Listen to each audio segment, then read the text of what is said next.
This podcast is produced by OnPod, a video content studio near you. Hi, everybody. Welcome back to the podcast. Today, we are here with Frankie or Francine. Thank you so much for being here today. Thanks for having me. This is awesome. Yeah. So you are the founder of Frankly Frankie Communications. Mm-hmm. For listeners meeting Francine for the first time, how does Frankly Frankie Communications serve purpose-driven leaders and organizations? So I really enjoy working with organizations or people who are very mission driven. They're driven by more than just profit.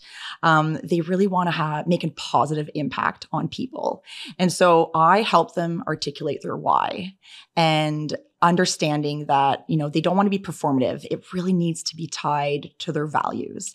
And if it's tied to your values, then there's going to be alignment with your voice, and that's going to resonate with your audience. So it becomes like your messaging really becomes an extension of your mission, and it becomes less of marketing, and it's more authentic. Mm-hmm. Yeah, there's a really big divide between like what people are even using ChatGPT for. Like you can really tell what's an answer from that and what comes from the heart. Absolutely. Sure, every single day, like bringing back to your values, it does show in your overall work. So I think so. And people are going to start being a little less, open to those things. They're going to be seeking more humanity and more authenticity in the products or the services that they're looking out for.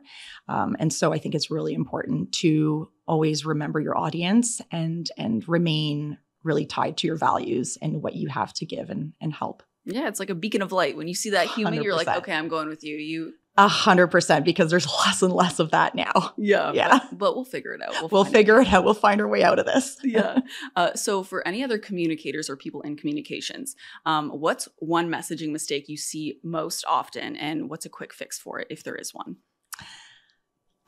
This one for me is easy. And I listened to a few episodes and you had a guest that spoke to this, is leading with the what as opposed to leading with the why and why it matters to your audience. So we tend to get caught up in the details, especially we're passionate about what we do, right? Your service or your product. And we have to remember not everybody shares the same fascination with the details. Mm-hmm. What they care about is what does it do for them, right? What does it matter to me? Mm-hmm. And so the fix here is easy, is starting with the why. And I like to do a so what test. So essentially every message that you're creating, look at it from the lens of your audience and think, so what? What does this mean for their pain point, right? What is your audience's biggest pain point? What keeps them up at night? What is their end goal?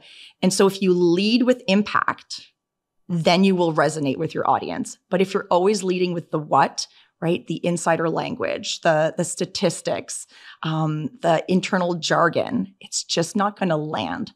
Always start with the why, because that's what's going to matter to your audience. Mm-hmm. It has to pay you more emotionally, right? They don't care about numbers. Absolutely, right? The story and how it's going to help their lives is going to be the difference between why they choose to work with you or choose to work with someone else. Perfect. Okay. Yeah. And what's one metric beyond impressions that every purpose-driven organization should track weekly?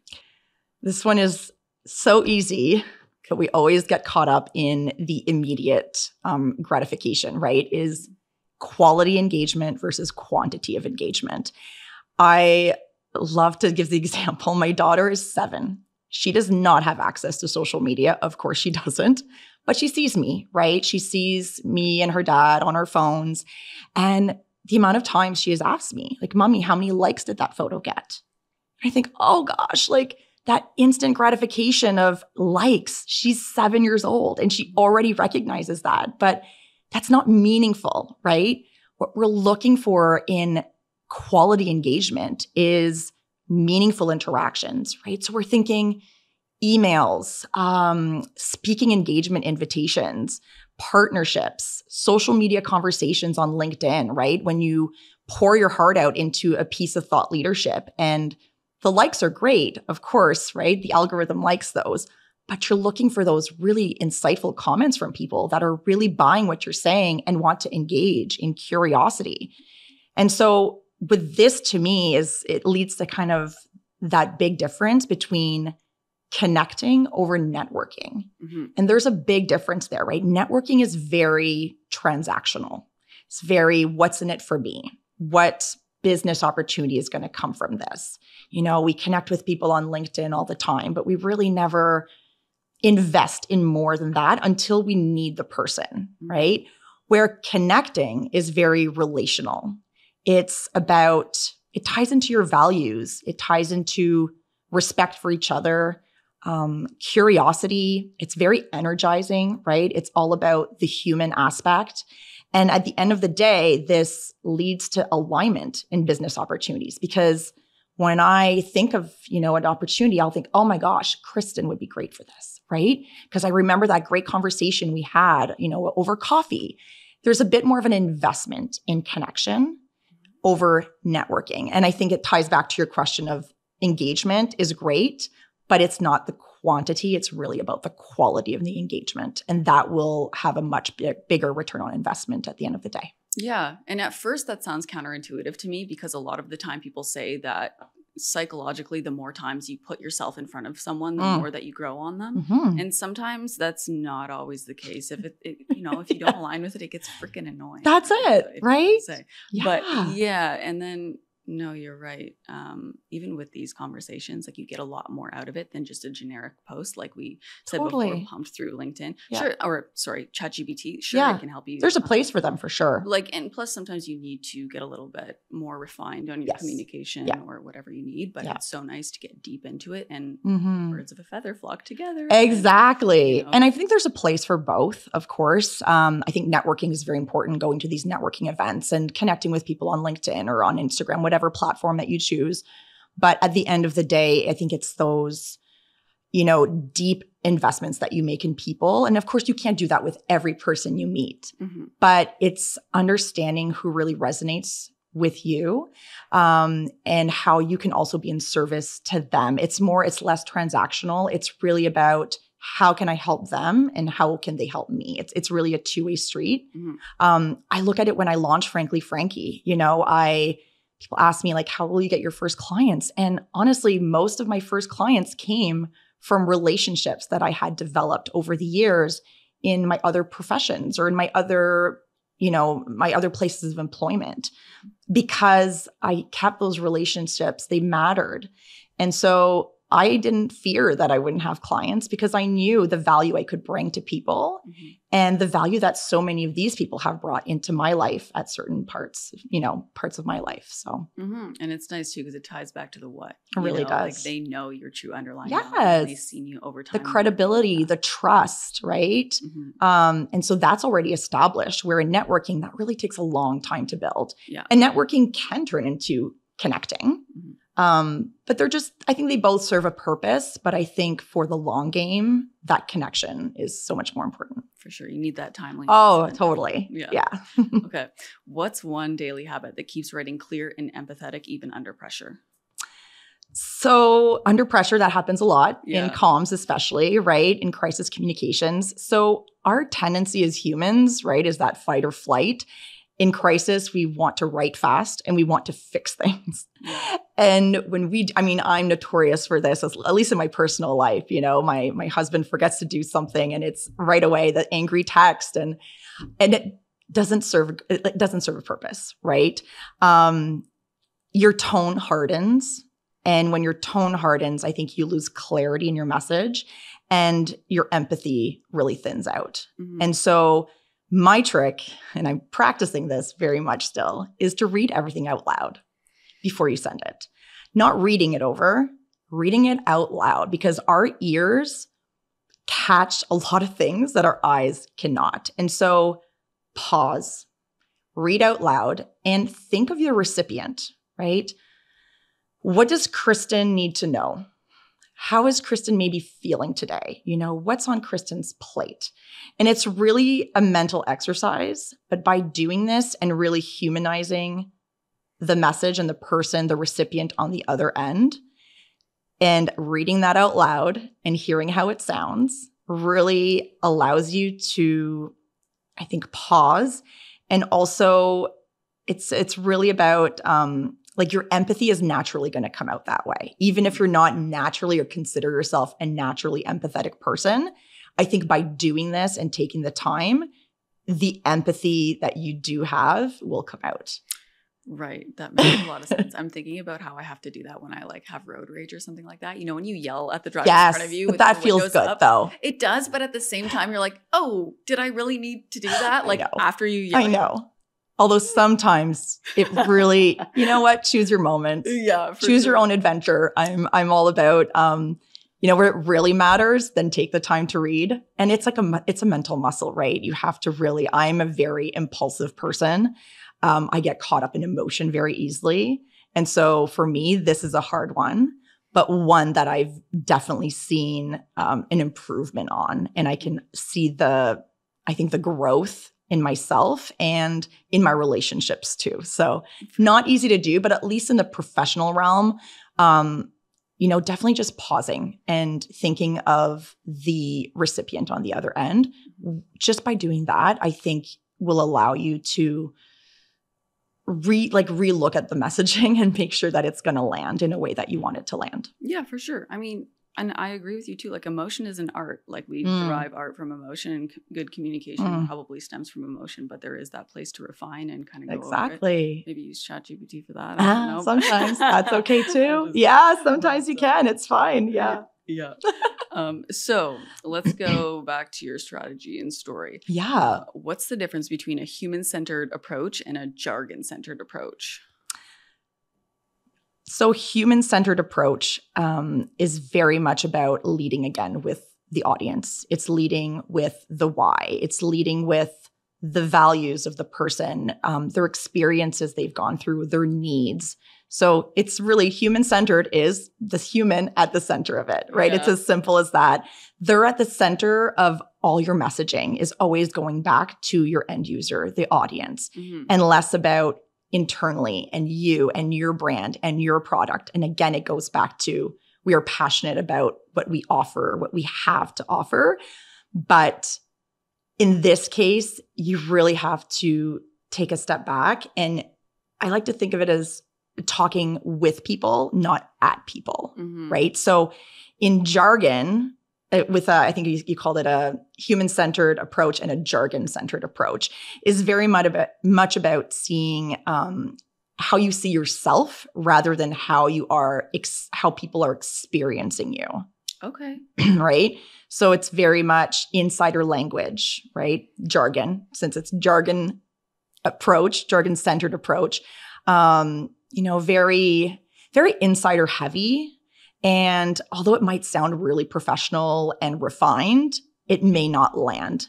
And so if you keep putting the audience and the human in all of your messaging, then that's what ends up being a human-centered approach. And I think that's really common with a lot of the companies and the organizations I work with. They are already very mission-driven and very value-driven.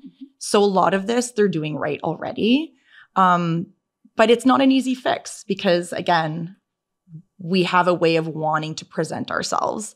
And it's a fine line between, seeming professional and also seeming human. And so it's kind of meshing heart with strategy at the end of the day.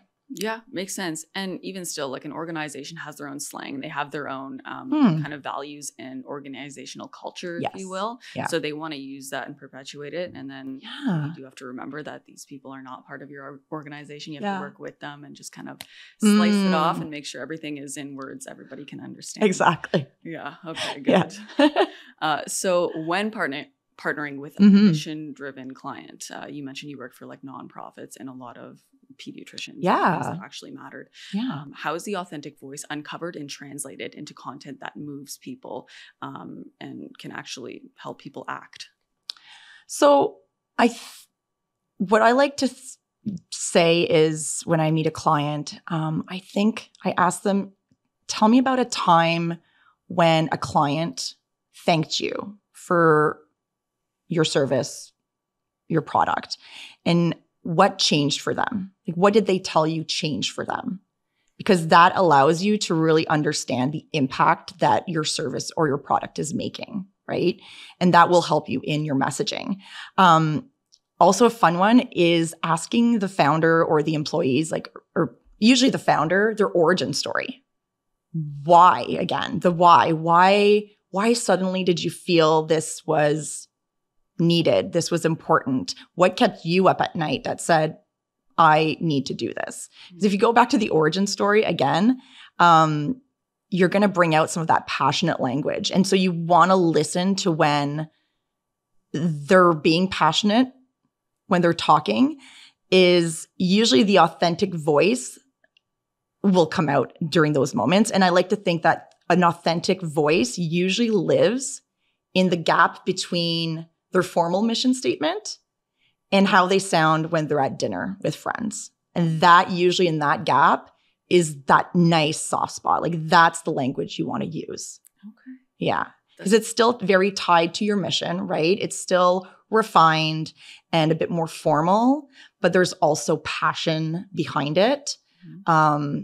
And that's where you really want to pull, because that's the energy that your audience is going to feed off of and understand. Yeah, right? that's the human-centered. And exactly. Then like the mission statement is probably jargon. Yeah, so but it's still very important, right? And if a mission statement is done well, it won't be jargony. Okay. I mean, that's a whole other thing, right? When you're branding and doing branding exercises. But a good mission statement will flow easily into that authentic voice that you're having at dinner with your friends when you're talking about, you know, your passion project. Yeah. You got to reach people the right way. Yeah, exactly. Okay. What are one or two practical diagnostics any team can run this week to test whether their message resonates or just reads nicely on paper? Yeah. So very similar. This is all about moving from communication to connecting. And one fun one is always the echo test. And the echo test is good, but it's very humbling at times. So you ideally find someone who is your audience, your persona, your ideal persona, and you have them read your messaging verbatim. And then you ask them to explain in their own words or paraphrase what they think it means. If it's vague, unrelated, really did not sound like what you're trying to communicate, then it did not land, right? Your target audience literally told you they didn't get it. So the echo test is very powerful. And you can do that with, you know, more than one audience. You can try it with different personas or different audience members. And then similarly is the human test. So you can do this at the same time, because the human test is you're more listening to how it sounds as opposed to what they're telling you it sounded like. Is when they're reading it, is it coming out clunky? Are they stumbling on words? Are they sounding robotic? Because if they are, then it means your messaging is probably too dense and too engineered. So it kind of tells you to take a step back and try to maybe soften the language or go back to your audience again and really look at the why and their need, what's their pain point, and go back to that and try to formulate your messaging in a way that will really connect with them, not necessarily connect with your internal jargon. Yeah. And I love that because it seems to be a relatively easy thing that you can do. 100%. That actually makes a huge difference. Yeah. You don't need to do all these giant focus testings. I mean, of course, bigger organizations with big budgets, they can do that in a more formal way. But anybody can, you know, ask a friend or someone who matches their audience profile to do the echo test or the human test. It doesn't take long. It's just very humbling at times. Yeah. When you think you've gotten the language down and then it just lands flat. But sometimes it's just small tweaks, you know? Yeah. And that happens to everyone. I'm sure everyone. It does. You know? It does. But it's worth doing it now than figuring it down the line. Like, why is our messaging not landing? Yeah. Spending all this money on exactly. And then having everything Exactly. And having to rebrand everything. And yeah. So important. Great. I love it. From copywriting and storytelling to community relations workshops, what service tends to unlock the biggest leap in audience connection and why? Ooh, it all depends on the gaps, right? And on your needs. But I think through and through, I would say storytelling and storytelling workshops or training. Again, storytelling really creates that connection and the emotional connection with your audience. It's going to have a far more impact down the line. And it really humanizes your brand, right? Your organization. It helps the audience see themselves in your service and in your product.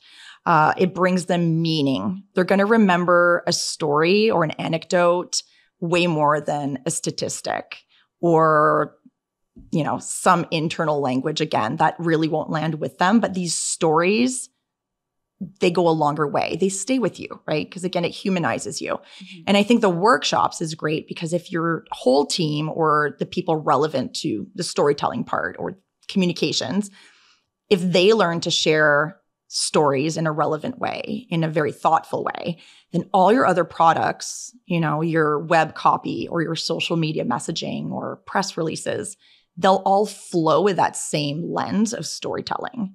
And if you can weave that through, that will definitely have a bigger return on investment. So learning to storytell, definitely will go a long way. And it'll weave itself through all of your other kind of products or services that you offer. Okay. Now you have a background in crisis communications. Yeah. And we'll talk about this probably a little bit later, that you actually are a death doula. My own crisis. Yeah. You have like a whole line of experience that is very niche but flows together. Yeah. Which is really cool. But what are your 3 moves that protect credibility while keeping space for empathy and repair? In a crisis? Yeah. So I would say the 3 would be, number 1 is transparency. I think you have to be transparent from the start, even if details are very limited. There's a very small window of time where you can protect your integrity and your credibility. And being transparent, even if you don't know all the details, it's okay to say, we don't have all the details. We don't know yet. We're looking into it. But don't wait to say that. Be transparent right away. The second, again, is the human part, is acknowledge the impact. You can't lead with defensiveness and how this is making you look and your reputation. You have to lead with the human part and what impact this may have had on the people impacted. So again, it's really about leading with your values as opposed to leading with your reputation. Mm-hmm.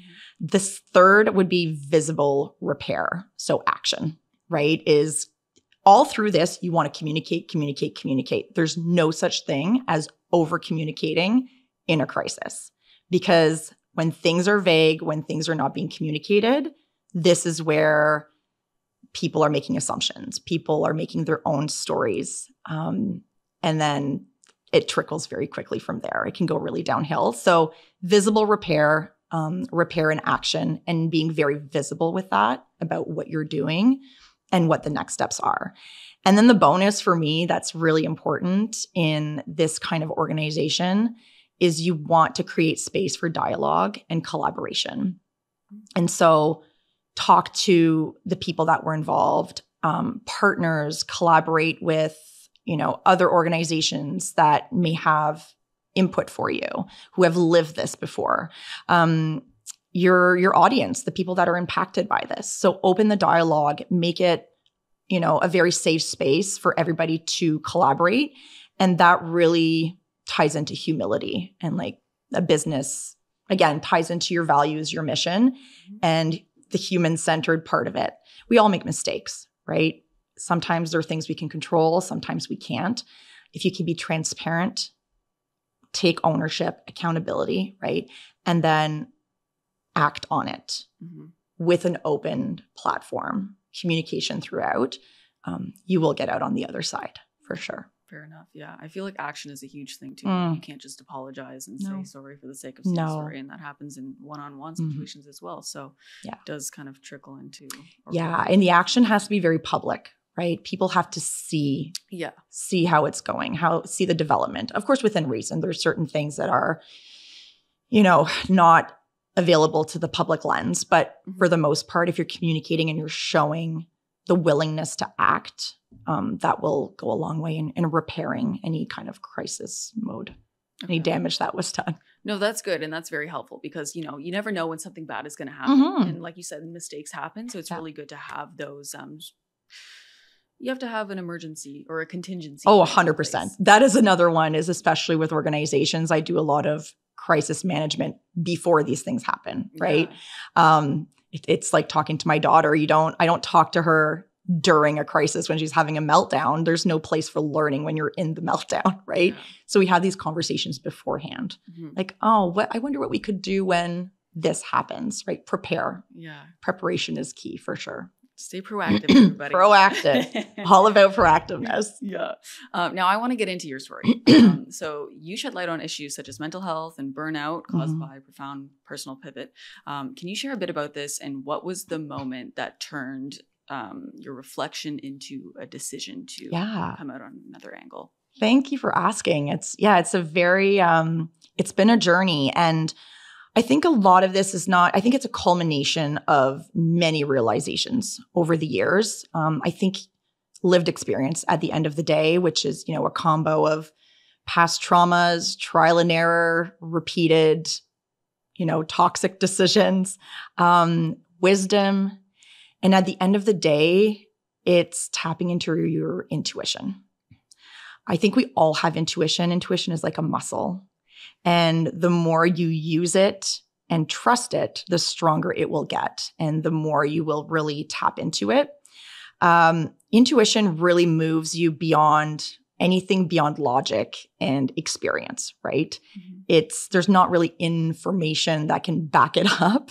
It's really that gut feeling that you have. So for me, things just didn't feel right. Right. I've had built some amazing skill sets over the years. I've worked in amazing places with fantastic people that I've learned from. But still, I didn't feel like I was in the right place doing the right things. But I didn't throw everything in the kitchen sink. I still had all those experiences. I wanted to honor all the versions of myself that went through those different times, those different professions or different organizations that I worked with. And then it was being true to myself. And with time and patience, and I think curiosity and a whole lot of courage, it's really taking the time to think of what's important to you and your own core values, right? Because I've spoken about core values so many times with organizations, but as a person, what are your core values? And what is your purpose? And I think through the years, I was thinking looking for a grandiose answer. What's my purpose in life? At the end of the day, I realized I just want to be in service of people. And to me, that really matched with my core values, of vulnerability, authenticity, curiosity. And then it was, okay, well, how do I do this in my everyday life, right? I still need to pay the bills and make money. And then I just came across a lot of people calling themselves multi-passionates. And like, wow, that really sounds like me. And what I'm doing now, before I was a comms professional. Well, yes, I did start Frankly Frankie Communications because I still love writing. I still love training people and doing workshops and community relations. But I also like to help people in different ways. And so I became a wedding officiant. I do that on the weekends. It's really fun. I love meeting people, the joy of weddings. I trained as a death doula and end-of-life doula.